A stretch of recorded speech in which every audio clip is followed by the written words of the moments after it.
Hey everybody, welcome back. This is episode 5 of Quarantodd's Fungus and Fermentation. We are trying a new experiment today, actually 2 new experiments. One is, we are not doing a beer tonight, we are doing a cocktail. So that is a big departure from all of you who've spent a lot of time watching the first 4 episodes. So change is hard, but I think it will be good. Secondly, we're actually doing a little bit of a live audience. Now, it's a quarantine live audience, but everybody say hi to our live audience wave. All right, so there we go. So, but as always, we are here to check on the progress of our mushrooms and then try a drink. Even though I'm not having a beer tonight, I still have a beer in my Pabst Blue Ribbon glass. Pabst, I'm looking at you. We're still looking for sponsors. Thank you very much. This is your 3rd night up here, Pabst, so better call soon. Okay.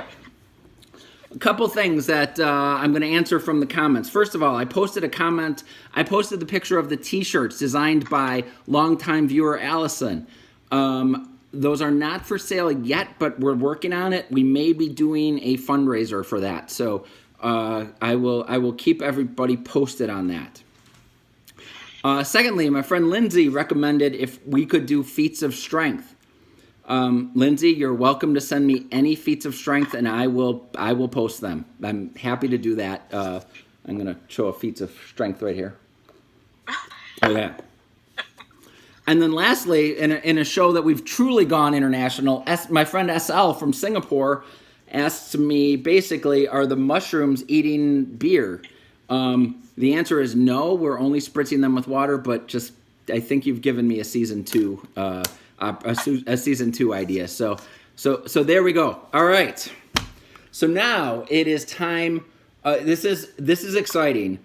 For the 2nd day of mushroom growth, these guys have exploded. I think everyone's going to be really excited to see this. We're gonna try to give everybody the best view we can of these. But you can see there's a couple clumps there that are actually coming up really nicely. This in the mushroom community is called pinning, like I know that. But really they've grown probably 3-4 times from yesterday. So we know what we need to do to keep them growing. This is spritzing time. For spritzing music today, we looked for something to do with water. So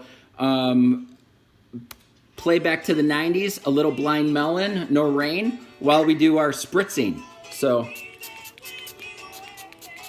little mushroom spritzing.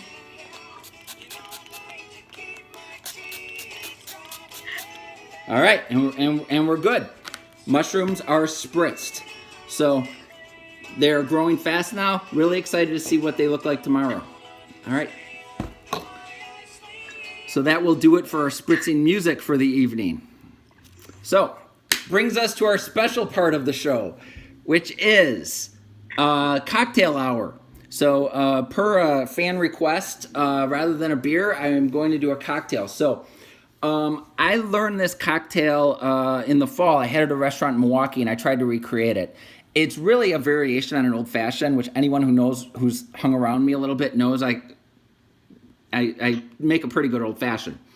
But this is a little bit different. It's a little less, a little more bourbon, a little less soda in it. So we'll demonstrate this. But I guarantee you make this for someone.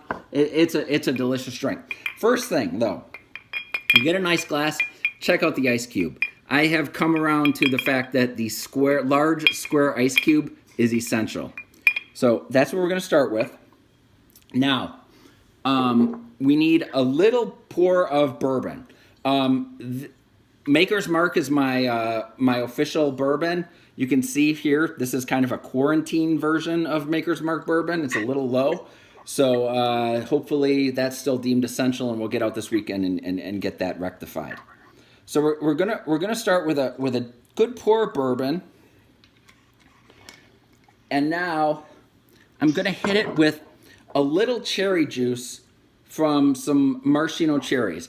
I prefer get something good, not the standard maraschino stuff off the shelf. You can also do a little cherry liqueur here, a little cherry juice, anything just to give a little bit of a cherry note to it. So I'm just going to add just a touch of that, just a bit, just to give it a little color, a little cherry note. Then comes bitters. Obviously, bitters is key to an old fashioned. So we're going to hit this pretty hard with the bitters, probably a good 6-7 shakes. Now this has been my revelation, is orange bitters.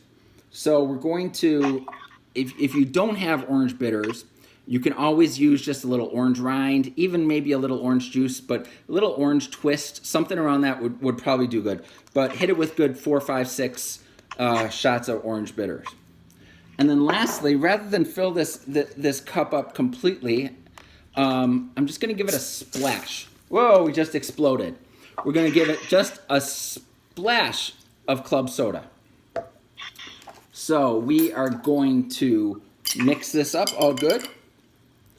So I don't know what to call this. I haven't called it an old-fashioned, but it has a lot of those old-fashioned notes, kind of the bourbon and the orange and cherry. But it's actually just a really nice sipping drink.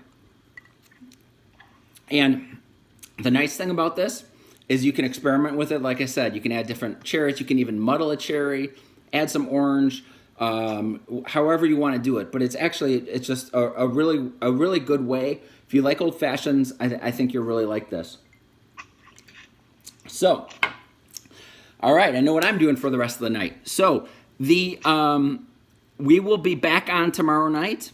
We will check on the mushrooms. I know everyone will be holding their breath waiting for that.